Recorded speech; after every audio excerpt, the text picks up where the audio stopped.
Miss हो गई। आज से शुरू हो रहा है। हाँ अभी यही मॉर्निंग से। कल बोला 2024 का कंप्लीट हो गया ना, 2024 का जितना ईवीएस था सारा कंप्लीट हो गया कल। हाँ पार्ट 1 पार्ट 2 में 2024 का सारा ईवीएस है। तो बगल में मिस होगी तो सो जा, है ना, बगल में मिस हो जाना।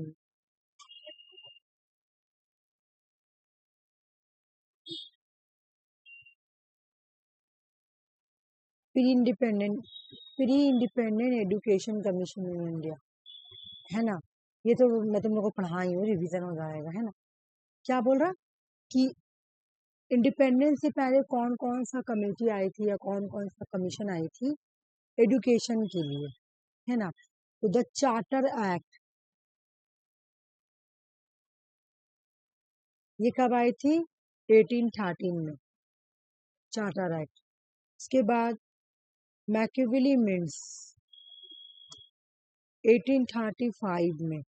अच्छा कुछ क्वेश्चन तो ऐसे होते पहले जब तुम्हारा क्रोनोलॉजिकल ऑर्डर ही देंगे, है ना। तो यहाँ से तुम्हारा एक क्वेश्चन बन सकता है कि पहले चार्टर एक्ट आया, इसके लिए मैकियावेली उसके बाद मैकियावेली मिंट्स आया, ये 1835 में आई। वुडिच पास 1854। उसके बाद इंडियन यूनिवर्सिटी कमीशन, ओ नहीं सुनो एक मिनट और है इसका नीचे, हाँ हंटर कमीशन, ठीक है। हंटर कमीशन कब आई है? 1882 में। देखो एक सेकंड। उसके बाद है तुम्हारी 1902 में क्या आया है? इंडियन यूनिवर्सिटी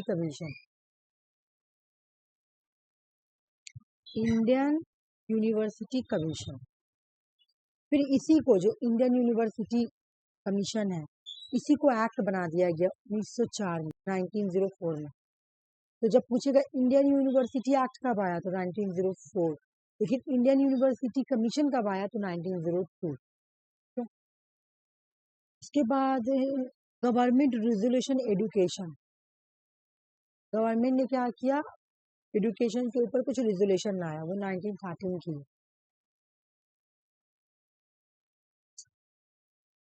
बहुत ही नीचे हो गया ना। फिर ये सैडलर कमेटी, सैडलर कब की है तो तुम्हारा 1917 की है, ठीक है। उसके बाद 1929 में हार्टोन कमेटी आई। फिर हो गया तुम्हारा सैप्रो कमेटी, कब की है? सैप्रो कमेटी 1934 की है। उसके बाद 1936 में है तुम्हारा द एबॉर्ड वुड रिपोर्ट। फिर 1937 में है Wardha scheme of education, Gandhi ji वाला, है ना। फिर अभी हम एक एक हम लोग पढ़ेंगे तो याद हो जाएगा। फिर लास्ट में तुम्हारा 1944 सर्जेंट कमेटी, बिल्कुल 1813 से स्टार्ट हुआ और ये जाके 1944 में जाके रुक रही है। बिल्कुल ऐसे याद रखना। द चार्टर, सबसे पहले क्या आया? चार्टर एक्ट आया, ठीक है। पहले क्या आया? Charter act. फिर आया तुम्हारा मैकियावेली मिंट्स। अगर तुम्हारे पास कोई ट्रिक है तो बताओ याद करने का इसका, नहीं तो मैं देख रही हूँ। नहीं अभी तक तो कुछ नहीं है। ठीक है मैं इसको देखती हूँ। मैं इसका ट्रिक नहीं बनाई एक्चुअल में, मैं रात में सोची थी बनाएंगे, इतना लेट हो गया इससे मैं नहीं बनाई। तो मैं देखती हूँ कल, मैं बाद में बना के लाती हूँ इसको, ठीक है। अभी एक एक करके पढ़ लेते हैं, उसके बाद हम देखते हैं ट्रिक बना के। सबसे पहले हम लोग पढ़ेंगे charter act of 1813, obviously non east India company act 1813 इसको बोलेंगे। बोले इसको क्या बोला जाएगा? इसको बोला जाएगा ईस्ट इंडिया कंपनी एक्ट 1813। क्या हुआ कि देखो मैं ना इसका ये बनाऊंगी, मतलब एक तो तुम्हारा क्रोनोलॉजिकल ऑर्डर आता है तो मैं पूरा कोशिश करूंगी बनाने के लिए, बस मुझे याद रहे माइंड में। तो इतना सारा चीज माइंड से निकल जा रहा ना। शॉपिंग कर ली सुषमा? हाँ दीदी। क्या ली? एक कुर्ती प्लाजो ही लिए है दो। हाँ अभी वही सब चला हुआ है, अभी बाकी होगा, है ना। हाँ अभी बाकी है। वही तभी तो बाकी है, अभी तो स्टार्टिंग हुआ है। यही तो मजा लगता है फेस्टिवल में। हाँ बहुत भीड़ हाँ है बार बार बहुत। जाओ, हाँ। हाँ हम लोगों की तरफ तो मार्केट में इतना सारा भीड़, जाएंगे तो दिखाएगा भी नहीं कपड़ा। अभी हम लोग जाएंगे ना तो नहीं दिखाएगा ही नहीं, अभी पूजा का भीड़ है, अभी तुम लोग मत, हाँ क्योंकि हाँ नहीं दम नहीं दिखाता है कपड़ा, भी जाएंगे। चलो अच्छी बात, एंजॉय करना तुम लोग तो क्या बोल रहा है कि देखो, थ्री मेजर ऑब्जेक्टिव्स था किसका, चार्टर एक्ट का, जो कि 1813 में आई थी। ठीक है, बोला क्या कि मेन कंट्रोल करना, क्या मेन कंट्रोल करना, the act renew the east India company charter for another 20 year, 20 year. बोला कि देखो इसके ना तीन ऑब्जेक्टिव्स थे। जो चार्टर एक्ट आया था ना, इसके तीन पर्पस थे, ऐसे नहीं आए थे, इसके तीन पर्पस थे। क्या था कि 20 सालों के अंदर में क्या करना है हमको, मतलब एक अपना पकड़ मजबूत बनाना, ठीक ना। एक्ट ने रिन्यू किया था ईस्ट इंडिया कंपनी के चार्टर, दूसरे 20 ईयर, सॉरी 20 ईयर के लिए, जो दूसरे 20 ईयर के लिए है ना, उन्होंने क्या किया था, इसको रिन्यू किया था। अभी मैं बताऊंगी इसका मतलब।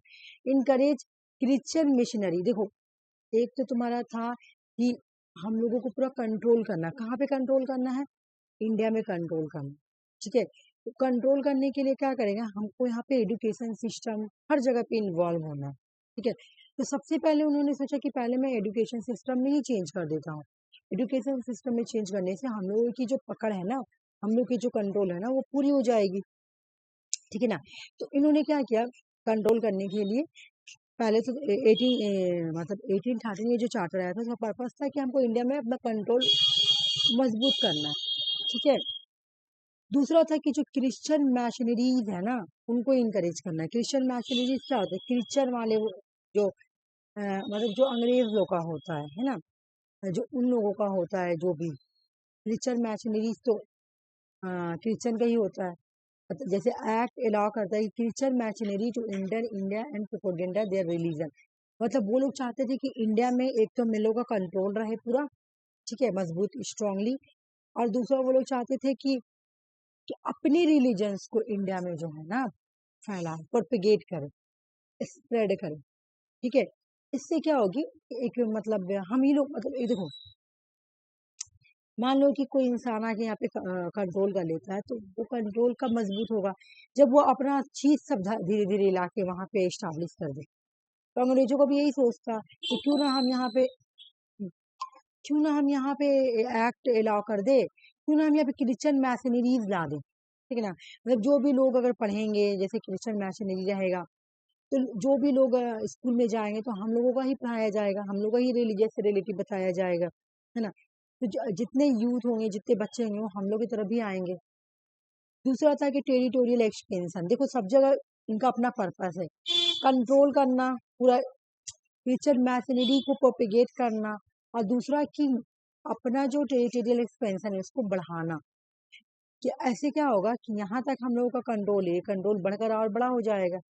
एक्ट ने सपोर्ट किया था on going territorial expansion of British India.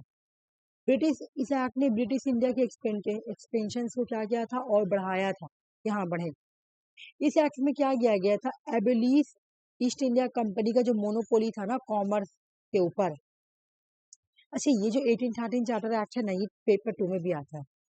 Paper 2 का ये वाला क्वेश्चन है कि अगर कॉमर्स कौन सा, ईस्ट इंडिया कंपनी जब आए थे तो ईस्ट इंडिया कंपनी का जो मोनोपोली था कॉमर्स के ऊपर इंडिया में, कॉमर्स के ऊपर इंडिया में, उसको कौन सा एक्ट में खत्म किया गया है, तो बोला गया कि वो खत्म किया गया था 1813 के चार्टर एक्ट में। ठीक है ना। सिर्फ चाइना के साथ जो टी का जो ट्रेड हो रहा था ना, वो छोड़ के, है ना, सिर्फ ट्री का ट्रेड को छोड़ के बाकी सब उन्होंने क्या किया था, ईस्ट इंडिया कंपनी का जितना भी मोनोपोली था कॉमर्स के ऊपर, उसको खत्म कर दिया गया था। कौन सा चार्टर के तहत, तुम्हारा 1813। अच्छा, ये जितना पोर्शन है ना, ये तुम देखोगे तो पेपर 2 में इम्पोर्टेंट है। ईस्ट इंडिया कंपनी का मेन पर्पस क्या है, ईस्ट इंडिया कंपनी का मेन पर्पस है तुम्हारा कि इंडिया में मेन अपना कंट्रोल बनाना। दूसरा था कि क्रिश्चियन मैशनरी को प्रोपोगेट करना। तीसरा था कि टेरिटोरियल एक्सपेंशन, मुझे और मतलब एक्सपेंड करना। ठीक है, ये चीज तो ऑब्जेक्टिव समझ में आ गई कि उन लोगों को माइंड में क्या चल रहा था। उन्होंने क्या किया, ईस्ट इंडिया कंपनी की जो मोनोपोली थी किसके ऊपर, कॉमर्स।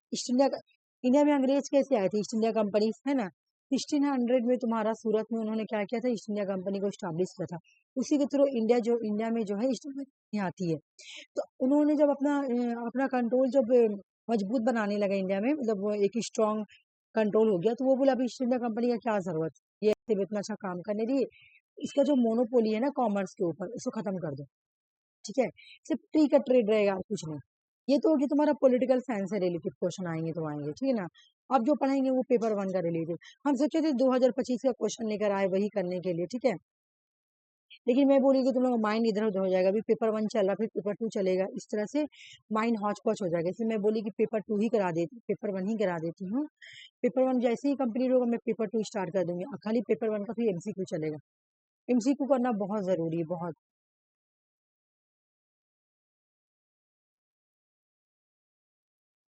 हो गया। अब देखो क्या बोला गया कि ये जो एक्ट आया था ना 1813 में, इस एक्ट में इन्होंने क्या किया, company should invest 1 lakh every year in education of India. इन्होंने बोला कि 1 लाख, ठीक है, 1 लाख रुपए हम लोग हर साल खर्च करेंगे इंडिया के एजुकेशन के ऊपर, ठीक है। तो बोला ठीक है। अब ये जब एक्ट आई ना, तो यहाँ पे 2 ग्रुप को लेकर लड़ाई होने लगी, 2 ग्रुप के बीच में ये होगी, प्रॉब्लम हो गई इस एक्ट में। एक था ओरिएंटलिस्ट, और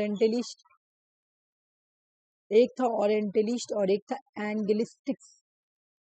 there was a significant debate over the medium content of education। ये जैसे यहाँ पे क्या था, 1813 का चार्टर क्यों आई थी, एजुकेशन को स्प्रेड करने के लिए। तो यहाँ पे ना 2 ग्रुप में लोग बढ़ गए, ठीक है ना। उस टाइम इंडिया में पर्शियन और संस्कृत ये लैंग्वेज बहुत थी, ठीक है, उस टाइम। तो दोनों ग्रुप, ये जो ओरिएंटलिस्ट और एंगलिस्टिक्स थी ना, इंडिया में लोग, पर्पस क्या था, एजुकेशन को स्प्रेड करना। तो इन दोनों के बीच में क्या लड़ाई होने लगी, ओरिएंटलिस्ट और एंगलिस्टिक्स के बीच में। ओरिएंटलिस्ट बोल रहे थे कि इंडिया में एजुकेशन को अगर स्प्रेड करना है तो बिल्कुल उनके ट्रेडिशन के अकॉर्डिंग ही करना पड़ेगा। उनका जो लैंग्वेज है ना, उनका जो क्लासिकल लैंग्वेज है पर्सियन और संस्कृत, इसी 2 लैंग्वेज में ही एजुकेशन को स्प्रेड करना है, ये ओरिएंटलिस्ट बोल रहे थे।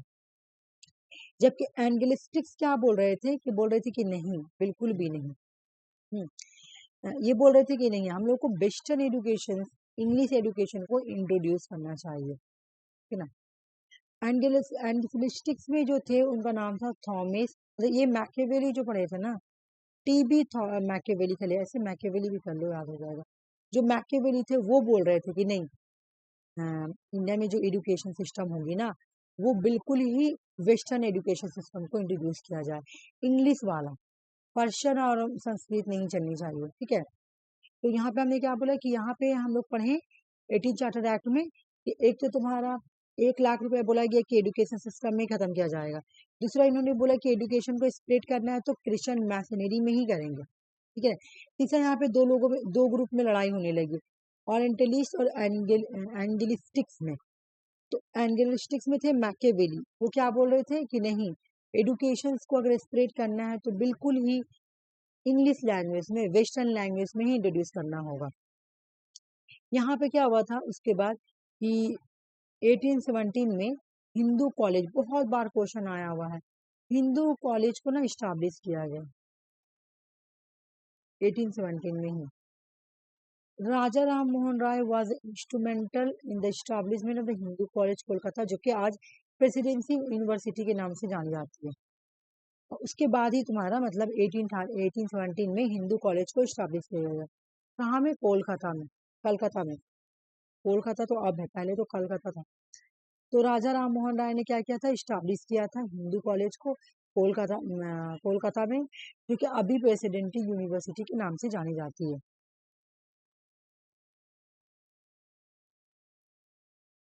देखो तो हम लोग एक बार रिवीजन करते चलेंगे, क्योंकि ये बहुत ज्यादा कंफ्यूजिंग है, थोड़ा सा इंसान का माइंड से निकल जाए। एक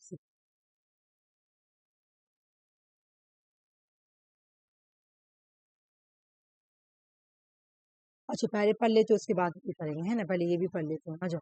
फिर आया मैकियावेली मिनट्स, तो हम ऐसे ही पढ़े अभी 1813 आया, ठीक है ना। 1813 में क्या आया तुम मुझे बताना। 1813 में आया तुम्हारा चार्टर एक्ट, अगर किसी को याद है तो बता दो। हाँ, चार्टर एक्ट। और से हमको ट्रिक से याद कराए थे क्या ये वाला, मुझे याद नहीं आया। चाटा मारा तो हिंदू कॉलेज आया था। हाँ ठीक बोले, हाँ ठीक है, एकदम सही बोले। चाटा यही मार, याद कराया था। हाँ हाँ, चाटा मारा तो हिंदू कॉलेज को स्टैब्लिश किया गया, ठीक है। मैं भूल गई, मेरे माइंड से निकल गया। और 1820 में जब चार्टर मारा तो हिंदू कॉलेज से आ गया, हिंदू कॉलेज। उसके बाद आ गया तुम्हारा 1835, चार्टर मारा तो हिंदू कॉलेज आया। और मैकियावेली मिन्स जो है ये 1835 की है। इसमें अब एक एक चीज पढ़ेंगे कि द मैकियावेली मिन्स 1835 में इसको इंट्रोड्यूस किया गया कि जो दो लोगों के बीच में लड़ाई हो रहा था ना, ओरिएंटलिस्ट और एंग्लिसिस्टिक्स के बीच में, तो ये लोग जीत गए, ये लोग जीत गए, ये लोग नहीं, इन लोगों का बात को नहीं माना गया, बल्कि बोला गया कि नहीं, इंडिया में जो एजुकेशन सिस्टम होगी वो इंग्लिश के बेस पे ही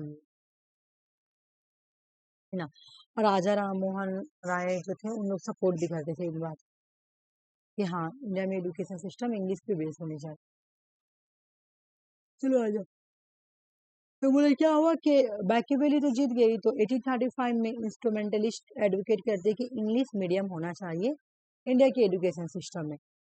लॉर्ड मैकियावेली सबमिट करते हैं minute the governor council में, अपना उन्होंने जो अपना रिपोर्ट बनाया वो सबमिट करते गवर्नर जनरल के काउंसिल में, ठीक है ना। Lord William वेंटिक was the governor general of that council at the time. देख लो, जब तुम्हारा लॉर्ड मैकियावेली मिन्स आया था, ये इंडिया में एजुकेशन इंग्लिश एजुकेशन को इंट्रोड्यूस किया था, उस वक्त गवर्नर जनरल का नाम क्या था तुम्हारा, लॉर्ड विलियम बेंटिक। याद करना बहुत जरूरी।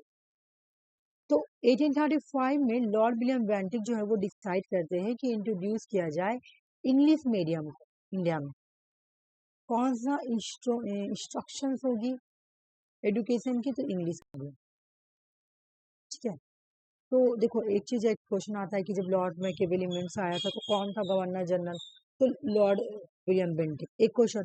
दूसरा, कौन सा गवर्नर जनरल है जो इंडिया में इंग्लिश मीडियम को इंट्रोड्यूस किया, तो वो है तुम्हारा लॉर्ड विलियम बेंटिक, ठीक है। तीसरा क्वेश्चन पूछेगा कि जब तुम्हारा कि ओरिएंटलिस्ट और एंग्लिसिस्टिक्स में कौन थे, तो मैकियावेली मीन्स देखो एंग्लिस्टिक्स में थे, ओरिएंटलिस्ट का बात को नहीं माना गया था, इनका ही माना गया था मैकियावेली मीन्स का कि ठीक है इंग्लिश लैंग्वेज, इंग्लिश को ही इंट्रोड्यूस किया जाएगा। तो इसका इंग्लिश लैंग्वेज का सिग्निफिकेशन क्या है कि English is the key modern language, English एक की मॉडर्न लैंग्वेज थी, इंग्लिश एक इमिनेंट था वेस्टर्न लैंग्वेज के बीच में। इंग्लिश लैंग्वेज जो था ना ये रूलिंग लैंग्वेज था। इंग्लिश हेल्प करेगा आपको रेनेसेंस के लिए। Native and eager to learn English, मतलब आप एक बच्चे से इंग्लिश पढ़ोगे। देखो अभी कहा था हम लोगों का बैकग्राउंड इतना क्यों मतलब वीक होता है, बिकॉज कि हम लोगों का लैंग्वेज ही, हम लोगों का बैकग्राउंड इंग्लिश नहीं होता। लेकिन तुम देखना जैसे कि जिन बच्चों का बैकग्राउंड पूरा इंग्लिश में ही रहता है, तो वो लोग वो लोग बोलने में वो लोग बात भी करते तो इंग्लिश में ही बात करेंगे, है ना। तो उन लोगों का क्या होता है, तो इन लोगों का भी यही कहना था कि एक तो बच्चा से सीखेंगे तो वो इंग्लिश लर्न करेंगे तो इंग्लिश में पूरा इंग्लिश में ही बात करेंगे, तो ये एक सिग्निफिकेशन था कि इसलिए ऐसा गया था। फिर इन्होंने क्या बोला कि ये वाला कोटेशन अच्छा ध्यान रखना, India by blood British by taste. बोला देखो भाई मेरा पर्पस क्या है इंग्लिश लैंग्वेज लाने का, पर्पस तो ये है कि जब ब्लड तो रहेगा इंडियन का, ये जो ब्लड रहेगा ना इंडियन का, लेकिन जब टेस्ट होगा ना, टेस्ट ब्लड को टेस्ट किया जाएगा ना तो वो ब्रिटिश का निकलेगा, क्योंकि हम लोग उसके ब्लड में ब्रिटिश का ही पूरा खून भर देंगे। रहेगा इंडियन ब्लड, लेकिन हम लोगों के ब्लड में क्या करेंगे, ब्रिटिश वाला फीलिंग भर देंगे। He wished to create a pool of Indian capable of serving British interests, remaining loyal to them. This group would be the Indian by blood and color, but English by taste, opinion and moral and intent। देखो क्या बोल रहा कि हम लोग क्या करेंगे, हम लोगों का पर्पस होगा ना कि इंडियन बाय ब्लड, ब्लड तो इंडिया का रहेगा, ठीक है, लेकिन जब उसका टेस्ट होगा ना ब्लड का, तो रिपोर्ट क्या आएगा कि ये ब्रिटिश का है, ठीक है, क्योंकि हम लोग उनके ब्लड में क्या करेंगे, ब्रिटिश वाली फीलिंग भर देंगे, ब्लड ब्लड का कलर में क्या कर देंगे, ब्रिटिश वाली ये भर देंगे, ठीक है, ब्रिटिश का ये खून भर देंगे, रहेगा इंडिया का, बट भर देंगे किसके लिए, देखो यहाँ पर भी लिखा Indian by blood and colour, blood तो इंडिया का ही रहेगा, कलर भी इंडिया का ही रहेगा, लेकिन टेस्ट किया जाएगा तो इंग्लिश का निकलेगा, ठीक है, मतलब ब्रिटिश का निकलेगा। तो ये कोटेशन है कि किसमें बोला गया था, तो मैकियावेली मिंट्स में बोला गया था। यहाँ पे आया था downward filtration theory. Downward filtration theory क्यों इम्पोर्टेंट है, important to education higher classes के लिए आया था। No need for mass education, बोला कि यहाँ पे कोई मास एजुकेशन की जरूरत नहीं है, educating the upper class will be filtered down to the lower class. बोला देखो क्या बोल रहा रुद्र, अपर क्लास को एडुकेट किया जाएगा ना, तो वो लोग जो लोअर क्लास है ना उसको खुद पे खुद पढ़ा देंगे, फिल्टर कर देंगे। As a common flaw in that higher education higher status individual, बोला कि जो इंडिया में जो मतलब हाई स्टेटस के लोग हैं ना उनको एडुकेशन दे दो, ठीक है, वो लोग क्या करेंगे, जो लोअर क्लास के लोग हैं ना उनको पढ़ा देंगे, उनको फिल्टर कर देंगे। तो अब एग्जाम में क्वेश्चन आएगा कि डाउनवर्ड फिल्ट्रेशन थ्योरी कब आया था, तो ये मैकियावेली मिंट्स के ही वक्त आया था, और इसमें बोला गया था कि यहाँ पे हायर एजुकेशन के यहाँ पे बोला गया था कि जो हायर क्लास है ना उनको सिर्फ एडुकेशन दिया जाए। एडुकेशन देना हम लोगों को सारे क्लास को देना जरूरी नहीं है। डाउनवर्ड फिल्ट्रेशन थ्योरी में बोला गया था कि एडुकेशन सिर्फ हायर क्लास को दी जाएगी, कि ना, कोई जरूरत नहीं कि पूरे को दो, कोई जरूरत नहीं, need for mass education no. हम लोग क्या करेंगे, सुनो, हायर जो हायर इंडियन है ना, उस टाइम होते थे बड़े बड़े मतलब नवाब और क्या राजा रजवाड़ा ये लोग हुआ करते थे, उन लोगों के फैमिली को एडुकेशन दो, उनकी फैमिली जो है ना लोअर क्लास के लोगों को पढ़ा देंगे, फिल्टर कर देंगे। तो इस तरह की थ्योरी को बोला गया फिल्टर डाउनवर्ड फिल्ट्रेशन थ्योरी। एक बार रिवीजन करेंगे बिकॉज के ये थोड़ा कंफ्यूजिंग है, तो हम लोग रिवीजन करते चलेंगे, ठीक है ना।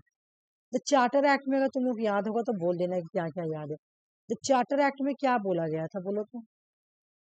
एजुकेशन के लिए 1 लाख रुपए दिया जाएगा। बिल्कुल बिल्कुल सही बोली।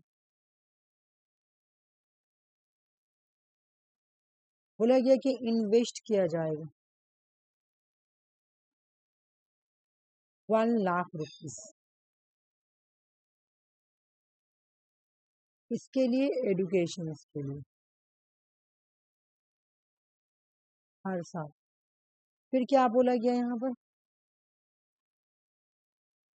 2 ग्रुप आया था, ओरिएंटलिस्ट ओरिएंटलिस्ट और एंग्लिस्ट। हाँ हाँ हाँ बिल्कुल, ओरिएंटलिस्ट आया था,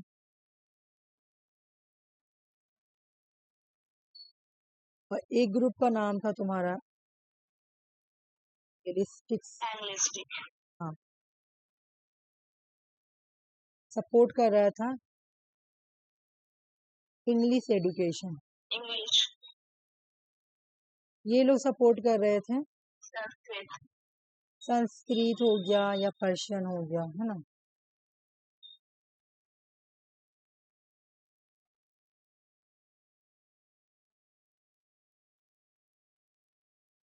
इसके बाद ही क्या हुआ तुम्हारा 1817 में कॉलेज आया। हिंदू कॉलेज स्टैब्लिश हुआ।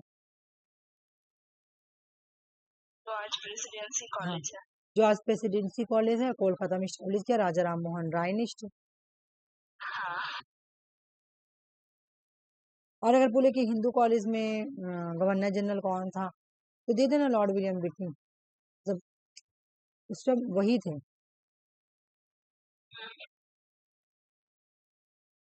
ये तो हो गया तुम्हारा एक। जीत कौन गया था, जीता कौन था, मैकियावेली मीन्स, एंग्लिस्ट। हाँ, और उसके अंदर आ गया हाँ मैकियावेली।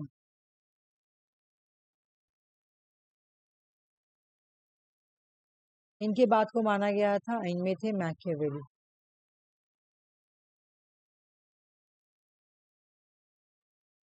मैकियावेली, ठीक है। तो मैकियावेली मीन्स जब जीते तो इन्होंने लाया मैकियावेली मीन्स। इन्होंने क्या लाया? 1935 में। हाँ बिल्कुल, मैकियावेली मीन्स आया। मैं देख रही हूँ इन सब का कोई ये ट्रिक अच्छे से बनाने का कोशिश कर रही हूँ। 1835, ठीक है। यहाँ पे क्या क्या आया? गवर्नर जनरल कौन थे? तो Lord William Bentinck. Lord William Bentinck, ठीक है। फिर उसके बाद इसका यहाँ पे इम्पोर्टेंट ये है, यहाँ पे बोला गया था कि इंडियन ब्लड होगा। By blood and British by taste. हाँ, Indian blood, Indian by blood, taste by British, है ना, ब्रिटिश बाई टेस्ट, सॉरी।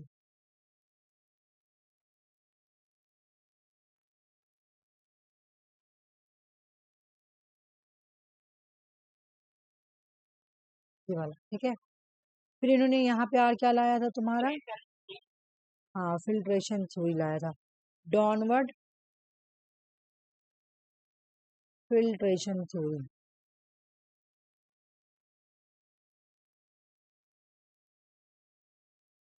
ये हो गया ना। मैं दूसरा स्टार्ट करें।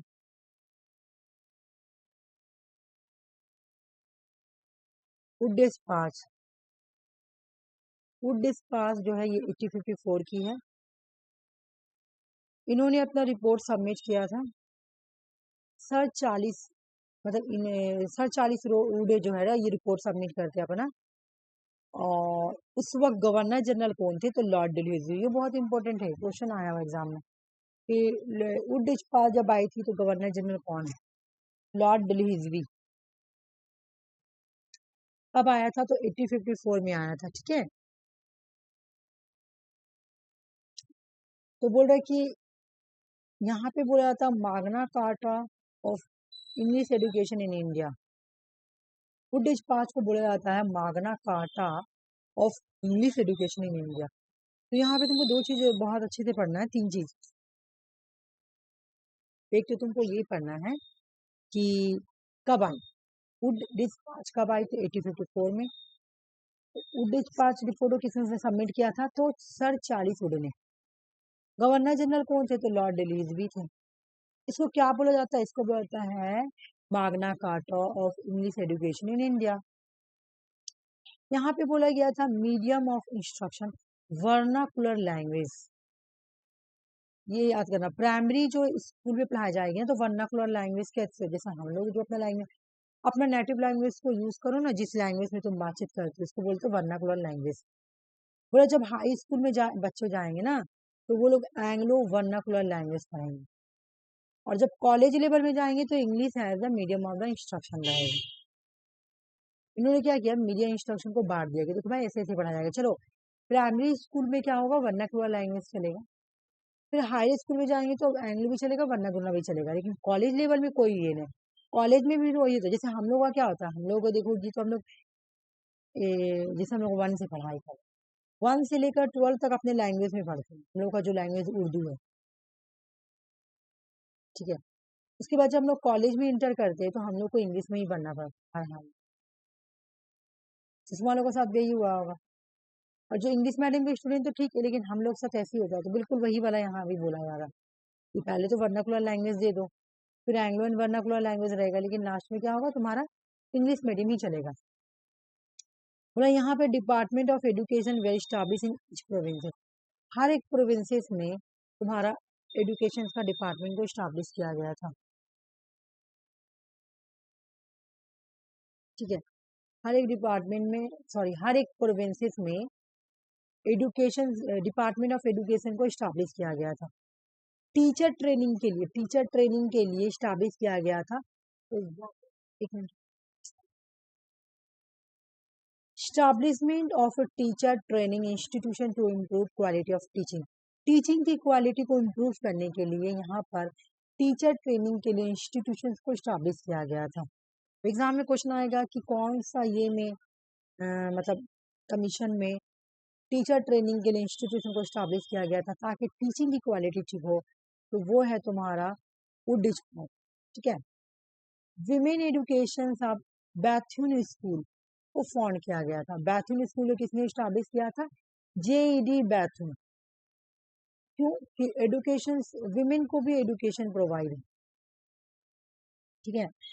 विमेन एजुकेशन बैथुन स्कूल को स्टैब्लिश किया गया था ताकि विमेन को भी एजुकेशन प्रोवाइड हो, ठीक है। उसके बाद यहाँ पे एग्रीकल्चर इंस्टीट्यूशंस को पूसा में और बिहार के पूसा में, और इंजीनियरिंग इंस्टीट्यूट रुड़की को भी स्टैब्लिश किया गया था।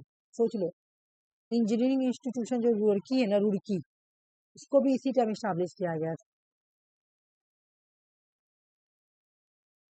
देख लो यहाँ पे ये सब क्वेश्चन है प्रीवियस ईयर में मेरे ख्याल से। एग्रीकल्चर बोला यहाँ पे एग्रीकल्चर इंस्टीट्यूशन और इंजीनियरिंग इंस्टीट्यूशन दोनों को स्टैब्लिश किया गया था बिहार के पूसा में, ये वाला एग्रीकल्चर इंस्टीट्यूशन। फिर बोल रहा है कि प्राइवेट सेक्टर मिशनरी इन्वॉल्वमेंट, मतलब यहाँ पे क्या किया गया कि बोला गया कि देखो भाई, हम लोग गवर्नमेंट स्कूल को स्टैब्लिश कर दिए, ठीक है, तो क्यों ना हम लोग प्राइवेट को भी स्टैब्लिश कर देते हैं। इससे क्या होगा कि गवर्नमेंट और प्राइवेट दोनों मिलकर ना बहुत अच्छे से एजुकेशन सिस्टम चलेगा। और मिशनरी इन्वॉल्वमेंट मतलब वही क्रिश्चियन मिशनरी इन्वॉल्वमेंट किया गया। वोकेशनल एंड प्रैक्टिकल एजुकेशन भी दिया गया यहीं पर ही उडिच पास में, यहाँ पर ये नहीं बस यहीं तक है, फिर इसके बाद दूसरा है। ओ नहीं नहीं, यहीं पे सॉरी, उडिच पास में क्या किया गया था, 3 यूनिवर्सिटी, ये बहुत इंपॉर्टेंट है यूनिवर्सिटी, सीबीएम को स्टैब्लिश किया गया था। सबसे पहले कोलकाता यूनिवर्सिटी, फिर मुंबई यूनिवर्सिटी, फिर यूनिवर्सिटी ऑफ मद्रास। 1857 में जब इसको स्टैब्लिश किया गया था ना, ये वाला था सीबीएम को, देख लो 1857 हो गया, 1854 से होते होते 1857 हो गया, अभी तक वही कमीशन चल रही है उडिच पास। तो उस वक्त गवर्नर जनरल कब थे जब यूनिवर्सिटी को स्टैब्लिश किया गया था? सीबीएम देखो इसलिए मैं बोल रही हूँ ना क्योंकि एग्जाम में ये आता है क्रोनोलॉजिकल में कि पहले कौन आया पहले कौन आया, तो पहले सी आया, फिर बी आया, फिर एम आया, ठीक है। कोलकाता, मुंबई और मद्रास। तो उस वक्त जब ये यूनिवर्सिटी आई थी तो गवर्नर जनरल कौन थे? लॉर्ड कनिंग थे। देख लो, लॉर्ड कनिंग थे। बहुत इंपॉर्टेंट ये वाला टॉपिक है, सबसे ज्यादा इंपॉर्टेंट यही है कि 3 यूनिवर्सिटी को स्टैब्लिश किया गया था, गवर्नर जनरल कौन थे?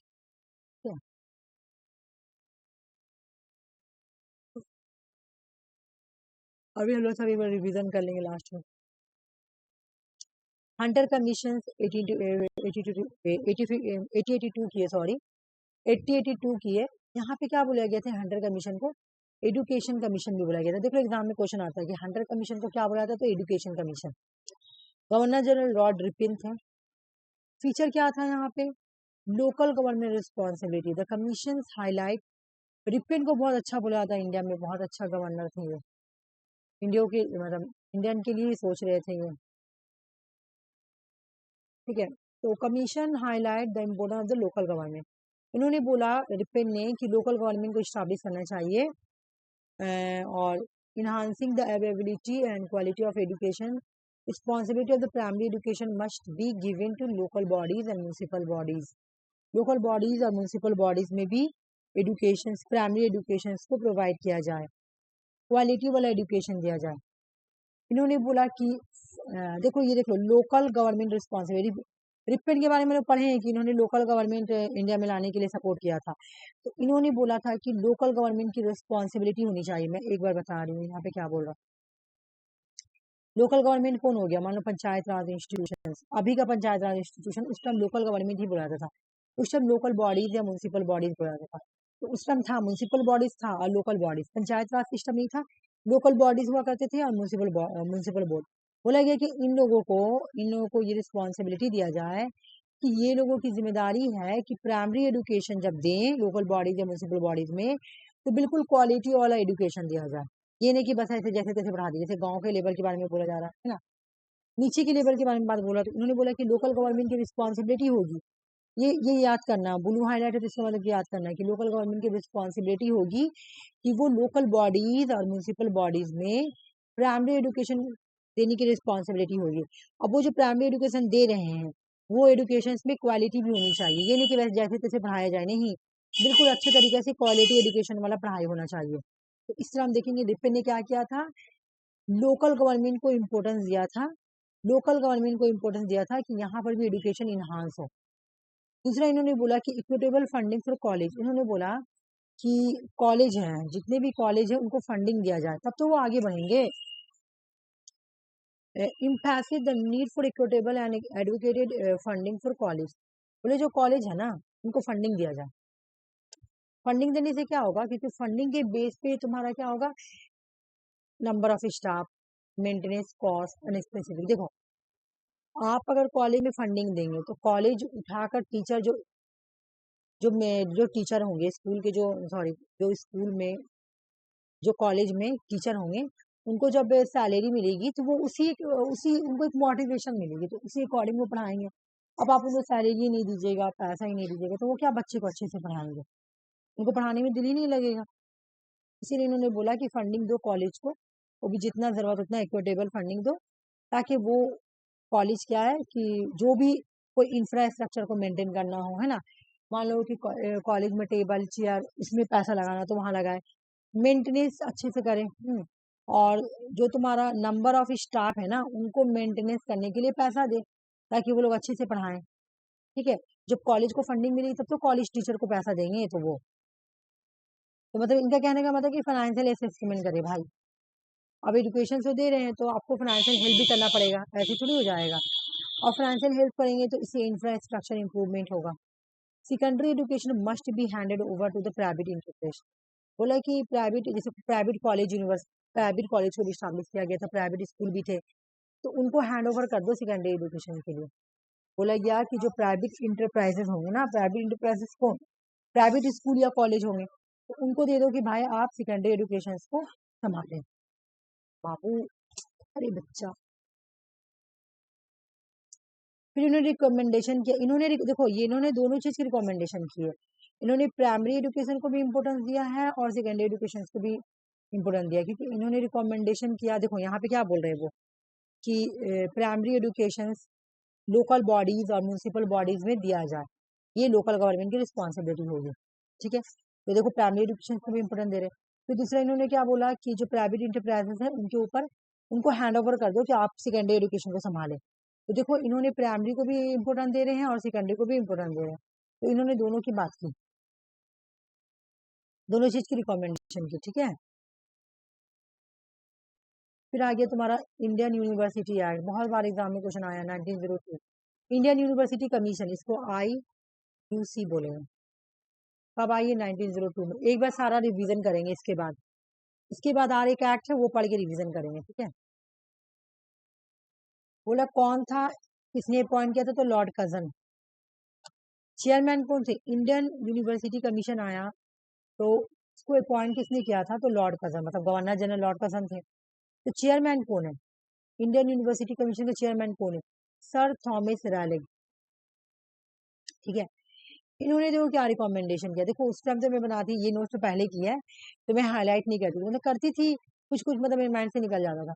तो ये सब भी याद करना है, जो ब्लैक मतलब बोल्ड में है ना वो सब भी याद करना है। ये सब ना याद करो कोई बात नहीं है, बोल्ड वाला याद करना पड़ेगा।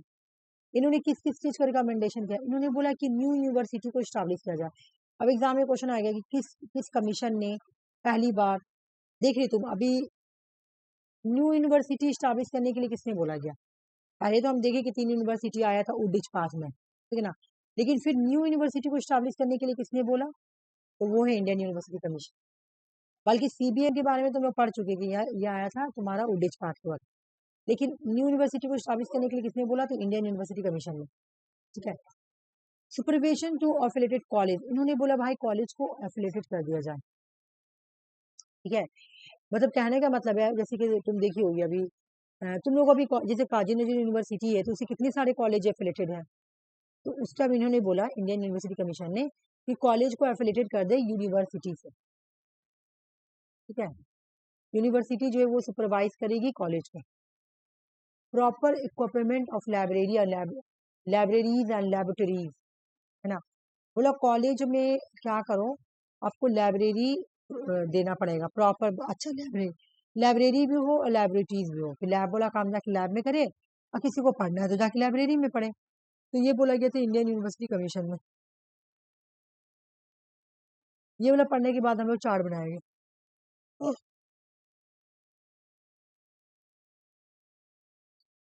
इंडियन यूनिवर्सिटी एक्ट, इंडियन, अब ये जो कमीशन आई थी ना, इंडियन यूनिवर्सिटी कमीशन 1902 में आई थी। अब इसको एक्ट बना दिया गया। तो एक्ट कब बनाया गया? 1904 में। ठीक है, इंडियन यूनिवर्सिटी एक्ट 1904 किसने इंट्रोड्यूस किया? Lord Curzon. ठीक है ना, मतलब वाइस राय वही थे इंडिया के। और तुम्हारा इसमें क्या पढ़ना? हाँ, इनलार्जमेंट फंक्शन। इन्होंने बोला कि इस एक्ट का एम होगा इनहांस करना यूनिवर्सिटी के फंक्शन। अब क्वेश्चन आता है, देखो किस एक्ट में बोला गया कि यूनिवर्सिटी के फंक्शन को इनहांस कर दिया जाए। अब इसमें टीचिंग और रिसर्च को इंक्लूड किया जाए। किस एक्ट में बोला गया? Indian university act. तुम देखो रिसर्च के बारे में कहीं नहीं बोला गया, पहला बार यहीं में बोला गया। सेनेट को रिफॉर्म किया जाए। पहले हुआ करता था कॉलेज में senate. Introduction of the new principal of election to senate. Senate में न्यू प्रिंसिपल ऑफ इलेक्शन होंगे, मतलब न्यू तरीके से आप सेनेट में इलेक्शन किए जाएंगे। सेनेट का साइज को रिड्यूस किया जाए। Number of elected follow was a fix. अले क्या हुआ मेरा बब्बा? उठ गया? छोजा मेरा गोला छोजा। सेनेट को रिफॉर्म किया जाए। बोला सेनेट में जितने सेनेट में जितने मेंबर थे ना, उनको रिड्यूस कर दिया जाए और उनको ना इलेक्शंस के थ्रू लिया जाए और फिक्स कर दिया जाए कि बस इतना ही नंबर, मान लो 6 है तो 6 ही मेंबर होंगे, बस इस तरह से। तो एग्जाम में क्वेश्चन आता है कहाँ पे बोला गया सेनेट को रिफॉर्म करना चाहिए या सेनेट के नंबर को रिड्यूस करना चाहिए? तो इंडियन यूनिवर्सिटी एक्ट में। एफिलिएशन कंडीशन, द एक्ट ने मैंडेट किया कंडीशन की बस अब क्या करना है हमको, अब यूनिवर्सिटी से कॉलेज को एफिलेटेड करना बस। Territorial unit, the act define territorial limit of university. Territory बना दिया, जैसे तुम देखी होगी वेस्ट बंगाल यूनिवर्सिटी, काजी नजर यूनिवर्सिटी, बर्धमान यूनिवर्सिटी, ये लोग क्या है टेरिटोरियल एरिया में है ना। तो बोला कि बस आप क्या कर दी, लिमिट कर दी। जैसे काजी नजर यूनिवर्सिटी जो है तो वो इतने एरिया तक के कॉलेज को ही एफिलेट कर पाएगा। जैसे दुर्गापुर कॉलेज तक सुनते हैं, काजी नजर यूनिवर्सिटी में कॉलेज एफिलेटेड है। तो आप ना यूनिवर्सिटी में लिमिट कर दीजिए कि इतना एरिया तक ही कॉलेज इसमें एफिलेटेड हो सकता है। ठीक है, जैसे तुम देखोगी कुल्टी कॉलेज हो गया, रानीगंज कॉलेज हो गया, दुर्गापुर कॉलेज हो गया, ये सारे ही तुम्हारा काजी नजर से एफिलेटेड है। लेकिन अब उसके आगे के बाद जाओगी ना तुम अंदर वाला, तो वो बर्धमान यूनिवर्सिटी से तुमको एफिलेटेड मिल जाएगा। फिर बोला government council, government gain the power to change enact and rule independently and veto university senate regulation. वही बोल रहा है कि गवर्नमेंट को कंट्रोल करना चाहिए कहाँ पे भाई? यूनिवर्सिटी में गवर्नमेंट को क्या करना चाहिए कि पावर को मतलब एक तो गवर्नमेंट के पास पावर है, किस चीज का पावर है कि वो यूनिवर्सिटी में कुछ रूल्स लाए, ठीक है ना, कुछ रूल्स रेगुलेशन लाए, ठीक है ना, और वो रूल्स रेगुलेशन यूनिवर्सिटी सेनेट के ऊपर रेगुलेट करे। बाकी यहाँ पे हेडिंग याद करोगे तो चलेगा। सब सवेरे उठ गया, रोने मत लगे। अरे बाबू रोने मत लगे, बहुत सवेरे उठ गया। नहीं रो तो नहीं रहा, लेकिन इतना सवेरे उठ गया ना, इसलिए मैं हम बोल रहे।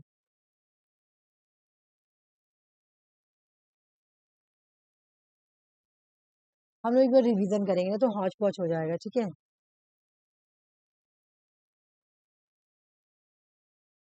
देखते इस जगह कहाँ पे है। चलो यहाँ से करते।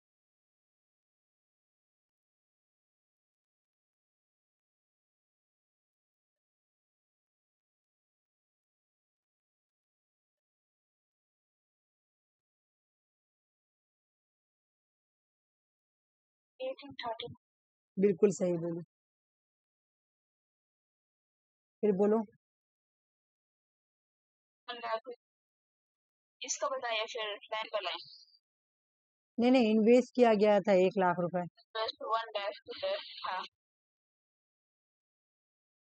for education. लोग भी पाए थे एक ओरिएंटलिस्ट एक एंगलिस्टिक। बिल्कुल।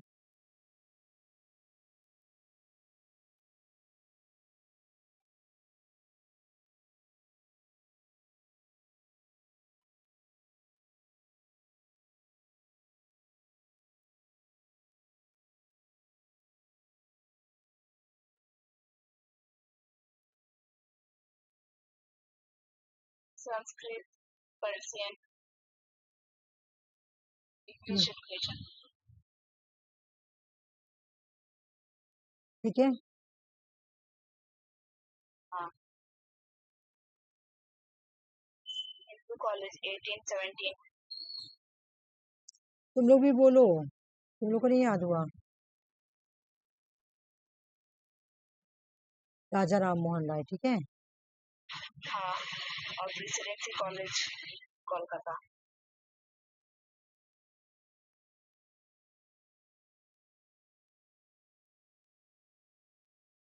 कोलकाता भी था और कलकत्ता भी।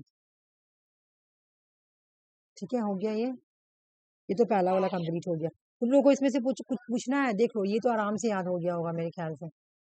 अब दूसरा मैं स्टार्ट कर रही हूँ यहाँ पे। हो गया मैकियावेली मीन्स। 1835। हाँ।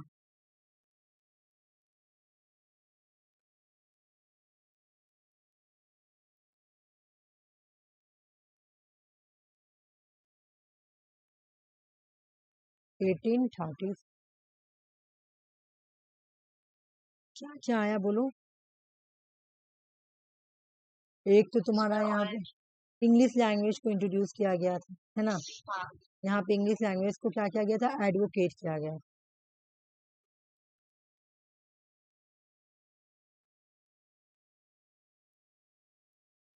उसके बाद यहाँ पे जो गवर्नर जनरल थे, उनका नाम था गवर्नर जनरल का, रुक जाओ, गवर्नर, हाँ हाँ बिल्कुल, governor general of India, governor general. ठीक है ना? कौन थे भाई? Lord William Bentinck.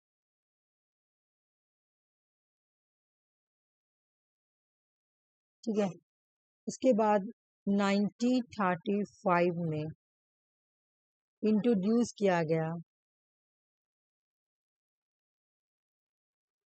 English medium, है ना, इंग्लिश को, बाय बेंटिक के थ्रू, है ना, बेंटिक। बेंटिक को हेल्प किसने किया था? राजा राम मोहन रॉय ने। मतलब इंडियन जो बोलोगे कि हेल्प किसने किया, तो राजा राम मोहन रॉय ने। फिर यहाँ पे क्या बोला गया? बोला गया Indian Indian by blood and British by blood. हाँ।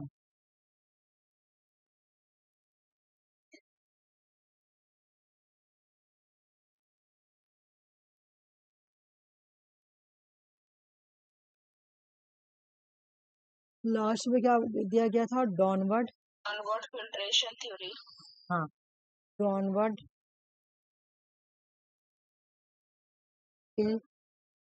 Filtration theory. मैं ना ये पीडीएफ ऐसे छोड़ दूंगी, ठीक है? तुम लोग इसको ऐसे याद कर लेना। अगर वहां से नहीं याद करोगे तो बस खाली ये देख के याद कर लेना।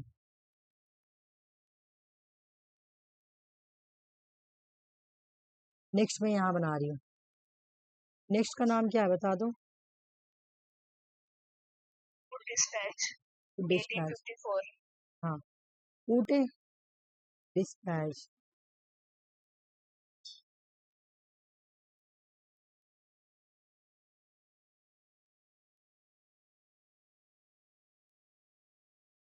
सिर्फ मेन चीज लिखूंगी।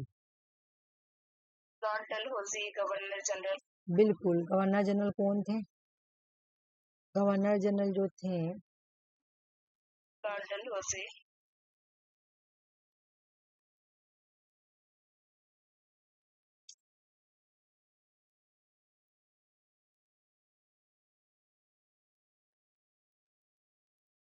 लॉर्ड डलहौजी। ठीक है।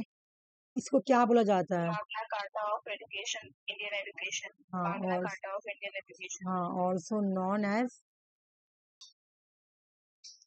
तो कलर बहुत घटिया लग रही है।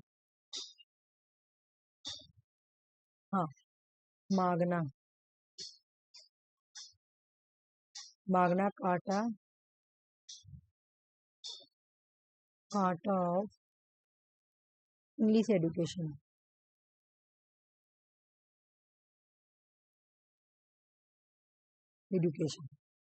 ठीक है।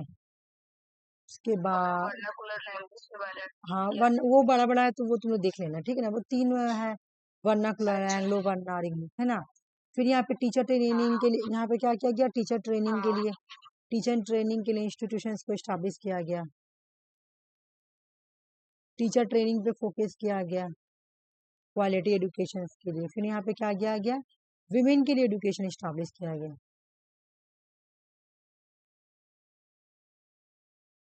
विमेन के एडुकेशन के लिए बेथुन स्कूल आया, बेथुन।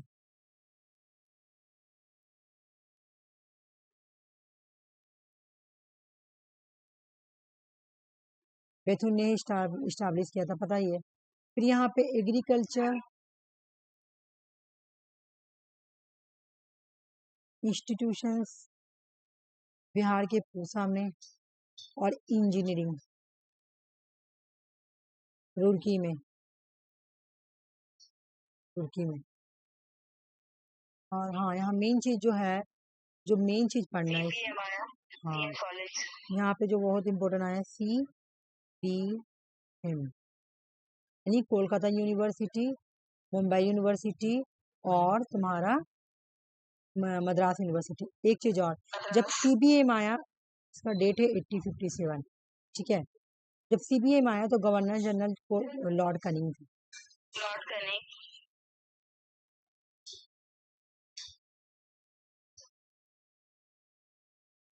ठीक है ना, देख लो, जब CBM आया तो governor general Lord cunning.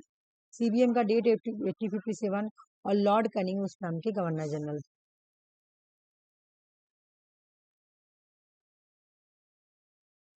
Hunter commission 1882। Hunter commission कब की है, 1882। इसको बोलते हैं, दूसरा नाम इसका क्या है, एडुकेशन कमीशन। Lord Ripon. हाँ, एडुकेशन कमीशन। गवर्नर जनरल कौन थे, लॉर्ड रिपन।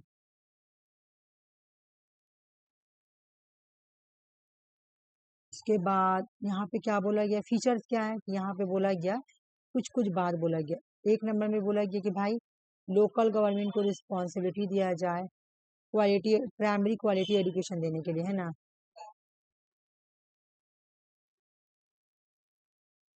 1 नंबर।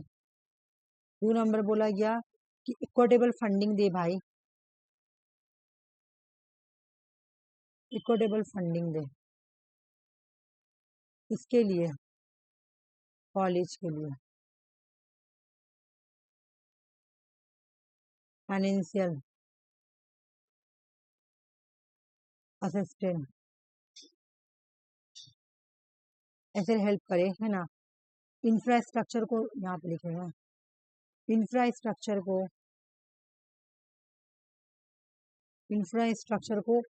इम्प्रूव करे, मतलब कॉलेज यूनिवर्सिटी थोड़ा ठीक करे, है ना। देखने में भी तो अच्छा लगना चाहिए कॉलेज यूनिवर्सिटी। ये इन्होंने दोनों चीज का रिकमेंडेशन किया। देखो जी, अगर ये जो एक्ट है, इन्होंने प्राइमरी एजुकेशन भी फोकस किया,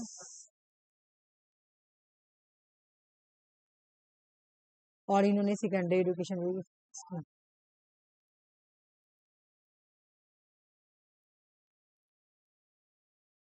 रिकमेंडेशन दोनों चीज पे किया। उसके बाद आ जाएगा आगे, उसके बाद आ गया, देखो हम लोग कैसे पढ़े, चार्टर एक्ट आया, मैकियावेली मिंट्स आए, है ना, उडिच पास आया। तो देखो इस तरह से तुम लोग को याद करना पड़ेगा, याद नहीं करेगी तो नहीं हो पाएगा, ठीक है ना। मैकियावेली मिंट के बाद उडिच पास के बाद हंटर कमीशन, और हंटर कमीशन के बाद तुम्हारा इंडियन यूनिवर्सिटी एक्ट, हाँ इंडियन यूनिवर्सिटी कमीशन आया 1902 में। चेयरमैन कौन थे, चेयरमैन, हाँ सर थॉमस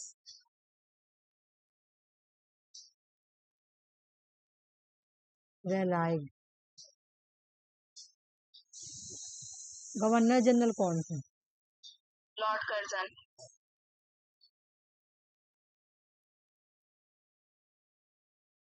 लॉर्ड कर्जन थे। इन्होंने भी वही बोला, न्यू यूनिवर्सिटी को स्टैब्लिश किया जाए, कॉलेज को एफिलेटेड किया जाए, लाइब्रेरी। Library. हाँ, इन्होंने बोला कि new university new university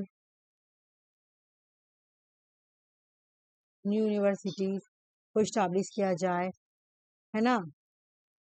affiliated college किया जाए, एफिलेशन किया जाए किसको?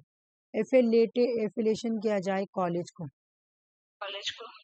फिर उन्होंने क्या बोला कि library Library. And libraries and library को भी, लैब को भी स्टैब्लिश किया जाए। फिर इंडियन यूनिवर्सिटी कमीशन जो है ना वो एक्ट बन गई। कब बनी? 1904 में। 1904. ठीक है। यहाँ पे क्या क्या बोला गया था? देखो यहाँ पे तो गवर्नर जनरल वही थे, चेयरमैन भी वही होंगे, लॉर्ड कर्जन गवर्नर जनरल। ठीक है। यहाँ पे बोला गया था यूनिवर्सिटी के फंक्शन को बड़ा करो। Reform. हाँ, सेनेट को रिफॉर्म करने, यूनिवर्सिटी के फंक्शंस को इनलार्ज करने, बड़ा करने, इनहांस करना फंक्शन को। किसके फंक्शन को भाई? यूनिवर्सिटी के फंक्शन। ठीक है। सेनेट को रिफॉर्म करना, क्वेश्चन आएगा सेनेट रिफॉर्म। हाँ, एफिलेशन कंडीशन करना, एफिलेशंस को कर देना पूरा अच्छे तरीके से।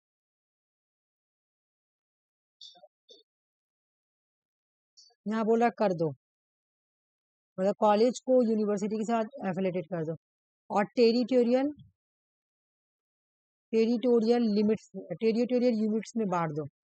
जैसे कि अभी जैसे यूनिवर्सिटी बटी हुई है, काजी नजरुल यूनिवर्सिटी बस इतना ही दूर तक का कॉलेज को एफिलेट कर सकती है ना। गवर्नमेंट का कंट्रोल हो, ठीक है, गवर्नमेंट का कंट्रोल हो कॉलेज यूनिवर्सिटी में, रूल्स एंड रेगुलेशन बनाए। बस यहीं तक बोलो। और तुम लोगों को समझ में नहीं तो मुझसे पूछ लो, मैं यही पीडीएफ सेंड करूंगी कि न्यू वाला पीडीएफ। बोलो ये वाला मैं दोनों कर दूंगी, दोनों कर देंगे। हाँ, दोनों कर देंगे। ये क्या है, तुम लोग क्या तुम लोग पढ़ ली ना तो खाली पढ़ना रहेगा बस। ऐसे चार जैसा लॉर्ड डेली इज यू है ना, मागना काटा, इस तरह से पढ़ना है। ठीक है। ये वाला क्वेश्चन देख रही हूँ मैं, नहीं ये क्वेश्चन देख रही हूँ मैं, क्वेश्चन कुछ है क्या? क्वेश्चन होगा, मैं डिलीट कर दी हूँ। मैं बोली कि पहले मैं ये सब पढ़ा लेती हूँ, उसके बाद क्वेश्चन करवाऊँ। देख रही हूँ नीचे होगा तो। नहीं क्वेश्चन नहीं।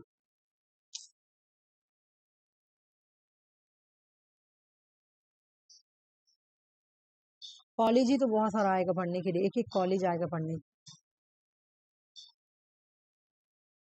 देखो ये सब प्री इंडिपेंडेंट कॉलेज है तो इसको भी स्टैब्लिश किया, तो ये सब भी पढ़ना है कि प्री इंडिपेंडेंट कॉलेज कौन था, है, और उसके बाद पोस्ट इंडिपेंडेंट कॉलेज कौन था, तो प्री इंडिपेंडेंट कॉलेज कहाँ कहाँ स्टैब्लिश किया गया, ये सब भी पढ़ना है। हायर एडुकेशन बहुत ज़्यादा बड़ा है, कोई बात नहीं, हो जाएगा फॉर्म। ठीक है। तो आज का टॉपिक हम यहीं पे रख रहे हैं, अगर तुम लोग कुछ पूछना तो पूछ लो।